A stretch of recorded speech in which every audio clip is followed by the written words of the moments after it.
August, what's up? I'm gonna eat some beans if you guys don't mind. Yeah, sure. Go for it. Just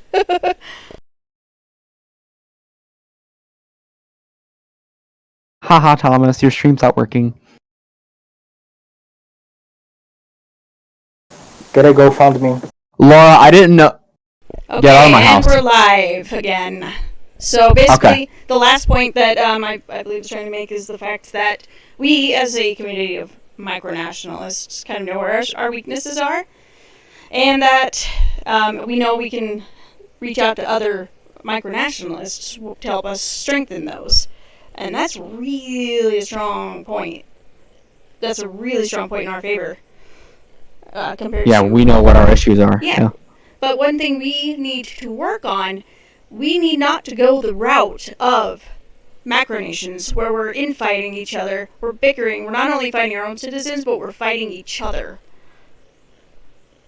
We need to capitalize on the strengths that we have of supporting each other. We have many strengths, too. We have many strengths. Absolutely. We're a widely diverse group of people with a lot of intelligence.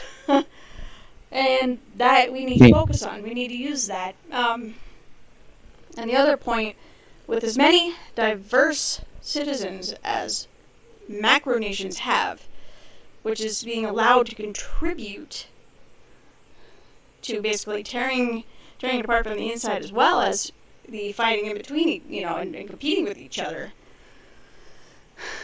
We need to avoid that. We need to be better at supporting each other. We need not to allow ourselves to be so overbloated that we start collapsing from the inside and the out.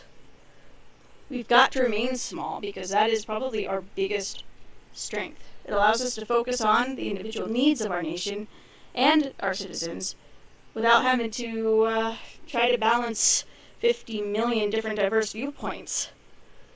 But I think also, as we're such a tightly woven community in many cases, we also have to remember that our actions have consequences not just for ourselves but for everyone else. You mentioned it earlier, Andrew. When one member of the community, I use that in the loosest term, does something stupid, it reflects on every single one of us. And it detracts from everyone's efforts. Right. People are so quick to... It is human nature to assume based on what you see. So when a outsider of the micronational community sees a micronation declaring war, oh, that's what micronations do? Okay. Right. Exactly. This makes all micronations utterly look like idiots, to be blunt. And it is of vital importance that you label your nation as, oh, well, we're roleplay, this is fake, it's whatever. Yes. Because if you don't, the disaster for serious political micronationalists, such as myself, I'm very politically radical, it's dire. The consequences are dire. So absolutely catastrophic. Because of that reputation that's garnered in the wider populace. So the people that we could be recruiting from, getting information to, just hear a micronation and they just immediately dismiss it because that's all they know. It's, a LARP, or it's, It's a role play. Yeah, it's a game. Nobody takes it seriously, but and that really damages those of us who do. I'll be quick and then you go, Andrew. I was going to say, and it also gives international media the wrong things to hook into. There's many examples on YouTube Negative of that. Ammunition. We don't need to be giving any more of that. The press make enough themselves. Right. So, over the course of my localization efforts with Adonia, I have noticed that many micronational stereotypes have been applied to Adonia. I'll give two examples. The first being, oh, you have your own country? Oh, quick, I'll invade you. Okay. Good luck. Right. Want to see it. That's about our actions as well. When someone goes, we'll invade you. We're like, alright, have fun. Yeah. Good luck with that. How's it working out? And it's such a common stereotype. Oh, micronational war is just how micronations work. No, it's not. That's never how it works. And that's never how it will work. You're just stupid. We utterly need to avoid need wars are that. We need to learn the micronational lessons of wars. the macronations and improve upon them. Israel. So the thing is that micronational wars don't work at all. They don't work. They can never work. The only way they can work is cyber warfare, and that is in the way of hacking. No, that is illegal, of course, but someone can do that, and it's gonna happen one day. But I would never. Maybe, I would yeah. never attribute cyber activities with the marker of warfare. No. It's not warfare. And It's a squabble I mean- that is conducted. The form of warfare, the form it will I be used in disagree. is say As a veteran, I disagree. That is not warfare, and I think a lot of people who like a lot of veterans are actually disillusioned with how they've been treated with the United States in particular, Many other countries. countries, and frankly, but if they hear that term, oh, this is the nation's declaring war on it. No, that's gonna really piss them off because they've been to actual war. They put their lives on the line. yeah, Been yeah. shot at. I'm sorry about that. They So lost buddies. So I that's Yeah, one of reason course. why I have an issue with the term calling it warfare. Right there, it's utterly disrespectful to those who yeah, are in exactly. combat. I apologize about that. So No, I the don't thing think is that I didn't take that as being. no, doing no, no, that, no, but- no, no. No, I Eric, no, I have to you still is- apologize because yeah, it's still a term of its own that has its own meaning, and I have to use it by its own meaning. Which yeah. So I apologize about that. And one I the, understand. But yeah, so that was ultimately one of the other issues that I think. in the cyberspace, it has to happen. Yeah. Otherwise, if it happens physically, you're gonna get mass arrested. The Yeah. people participating in that group could get mass arrested if they are claimed to be an extremist group, and they're gonna be investigated by the FBI or the Interpol. Yeah. Yeah. That would be the greatest press post.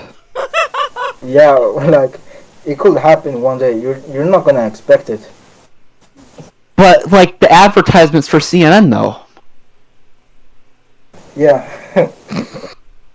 But anyway, so yeah, I mean like micronational war, and then I'm gonna go back to what I was talking about. But I just want to add, micronational war is very disrespectful to veterans, and Israel, you're okay. That's not what you were doing. You were just Exactly. saying something else, so it doesn't matter. But there are people who are like, oh well, it's just a joke. Yeah, would I make a joke about like however many people died in the Korean War? Would I say, haha, 20 million Soviet citizens died in World War II? No, no one would. Why? Why would you do that? And Haha, it's- 1 million Armenian. Yeah, right? There's that. Yeah. And it's like this community is so fixated on, I don't know if roleplay is the right word, and they don't label it as roleplay, they label it as micronationalism, and it's having it be labeled as a broad term is disrespectful to veterans. Is a domino effect that will lead to many problems in the community as a whole. I mean, yeah. The thing is that the words that have been given meaning and has been used as that way for hundreds of years should be used that way for hundreds of years again, because the thing is we're not you should not make something broader when it's significant that it has meaning. So say yeah, war, it's not broad, it's not a broad term. It's a significant term that means something to the veterans, means something to the people, and yeah, the thing is that you cannot change the term that has static meaning. Say You can't. or say yeah. Well, no. The thing is that if you change a term that is being used every day without caution, without like change or like introduction of the change, etc., you're gonna get hate. You're gonna get everything on your way. And say an example of this I'm sorry to say this if it's gonna offend anyone, but I'm gonna say this that in the LGBTQ community, there are so many terms they use that we haven't heard in like many years, say, or that they use terms that they make up or so forth. Like I cannot agree fully with everything they say. And yeah, the point is that you shouldn't be able to make up your own words if you don't have any proof for it, or like if you aren't, yeah, if you don't know much about it. You shouldn't define it if you don't know nothing about it. Yeah. I guess. Yep. So, with that out of the way, I do want to return to what I was originally going to continue on with stereotypes and generalizing of the micronational community. I have had many negative connotations with Adonia. For example, I had one encounter with a police officer where he had explained to me that, well, I don't think Adonia is very legal, to where I instantly responded, okay, you can arrest me. He didn't do it, but the stereotype built there that somehow micronations are illegal, or they're just play, or they are whatever they are, Yeah. it needs to die. Because shit, if he actually took me to jail, first off, that'd be a violation of the First Amendment. But either way, if he took me to jail, that would kind of suck. Would really suck. That would suck. So it's horrid. Yeah, I think the thing is that either the people misunderstood you, or you kind of misworded it in the first place, or for the first time. Say if you were telling that for the first time. I think that people. I was just gonna say, you were saying. I think it was this or this. I think people misunderstand Adonia all the time. I put Adonia at the top of my passion. I think Adonia is one of the most important things I have in my life, and I emphasize that whenever I explain Adonia. I have done local presentations on Adonia before, local speeches with teachers, staff, students, and the local community. It's been a mix of positive and negative, and the middle stance and the middle ground. So I think it's a case of misunderstanding more than anything, and it's really sad to see that that's very common for micronationalists to go through. Yeah. Well, it's I not mean- necessarily a lack of understanding. It's an unwillingness to understand. In many instances, it's different. It's strange. It's new. So, People yeah. just fear it. People. So the thing is, I'm sorry. I have to say this. So the thing is that it's not about the lack of understanding. The thing is that people don't understand it yet because it's a new thing. So if you go back like 1,000 years and you protested against a kingdom, like say I don't know, the kingdom of the Holy Roman Empire, if you protested and made a micronation, it would be very, very misunderstood. They would think you are rebelling against them and you should die because of it. For that. Exactly. So say then you go back like 50 years before 2022 and you declare a micronation. Now some people will see it as a actual nation, like say you declare it on an island that doesn't belong to any country. Then you are a country by the means of international law, right? And the thing is that then it's not a micronation anymore. It's just a nation, but it claiming to be a nation. It's just an Or something like that, yeah. nation. Yeah. Right. Unrecognized nation, exactly. So International law does not require the land to be unclaimed. It's Right. Nor does it set aside a Yeah. specific size that any nation has to be. It Look does at the set aside a Vatican. populace. Exactly. You gotta have a populace. populace, government, and permanent population. Yeah. And an ability to do diplomatic. Ability to work. Yeah, etc. Everything. That's it. Everything that is basic. Yeah. The very basic, though. So my guess, my suspicion is that, well, devil's in the details on that one. Whether or not you can get legally recognized, and... But you also have to remember those criteria. They were only signed by the Organization of American States. There is similar concepts recognized elsewhere, but the criteria that's normally cited in micronationalism is from the Montevideo Convention that was signed by the Organization of American States. Oh wait, by the way, I have to say this. I mean, I know there are some constitutions that legalize self-governments, like Ukraine and Georgia. And what do you guys think about that? The local self-government given by the government itself? A local self-government?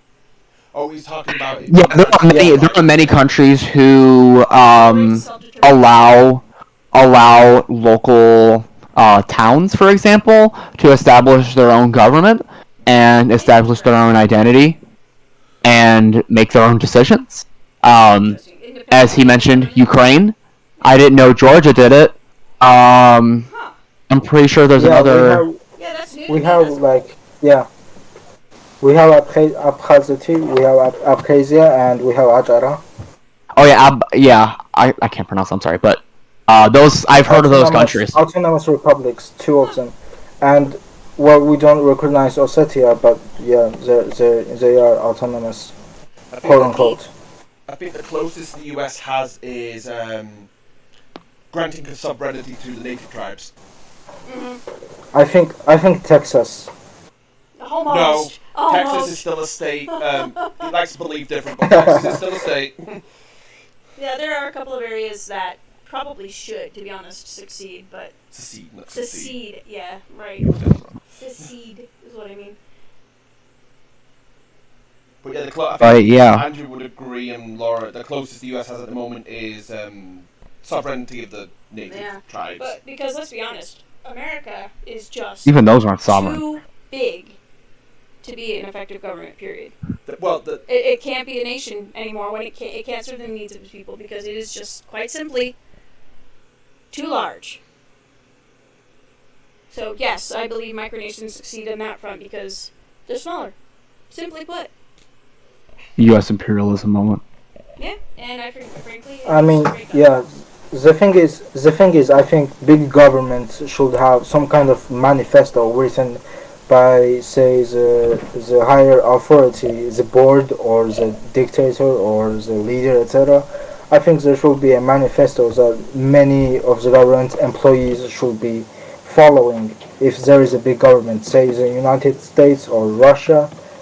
And the thing is, if it happens to be a successful manifesto, then the government will be extremely successful in their own states or however they may call it, like governance, principality, or whatever, republic, like in Russia. So yeah, the thing is that big governments should have some sort of scripture of their own that every government employee should follow in order for the nation to succeed. That is the thing that big governments should have. Now, small governments like micronations or small countries, they don't have to have this kind of manifesto because they're already small and they can understand each other. The government employees can understand each other, and there are little people, like little populace, and people can understand each other better if there are less people in, say, a country or even a state. And yeah, the point is that if a country is too big, it should have some sort of like scripture. Yeah. Well, did we cover everything you wanted to cover, Laura? Yeah, I think we've had a pretty good discussion regarding the topics that I've felt we should be discussing and gotten a lot of good in-depth out of this. So, unless anybody has anything they'd like to add that kind of goes into why micronations would be more successful, feel free. But otherwise, I'm going to move on. And I will note we are coming up at 2:45 and that we do need a break between this session and the evening session. Oh yeah, so we might want to actually, maybe we should save the rest for the evening, maybe? Or tomorrow, if I know It's gonna be. Israel can't It's gonna speak at the be- evening session because of time for him. So Yeah, it's gonna be 4 a.m. So would you be okay with doing your talk tomorrow, Israel? Just because we, Andrew and I need a break between the two sessions. Yeah, sure. I can do it tomorrow. Okay, perfect. Oh, that sounds good. Sounds perfect. So, yeah, I don't mean to. We've been here for what, an hour and a half. It's coming up 3:00. Thanks for coming to the second day afternoon session. In the evening, we'll probably have Agosto, which would be very cool to have Agosto with us, and hopefully we'll have more people too than we did have now. So. Yeah, just thanks everybody for popping by, and I hope you guys have a good day. So, Yep, so this was the Hafenfjordian Broadcasting Company broadcasting the TIMUS Summit live for its afternoon session. We'll see you again at 7 o'clock CST. Thank you very much.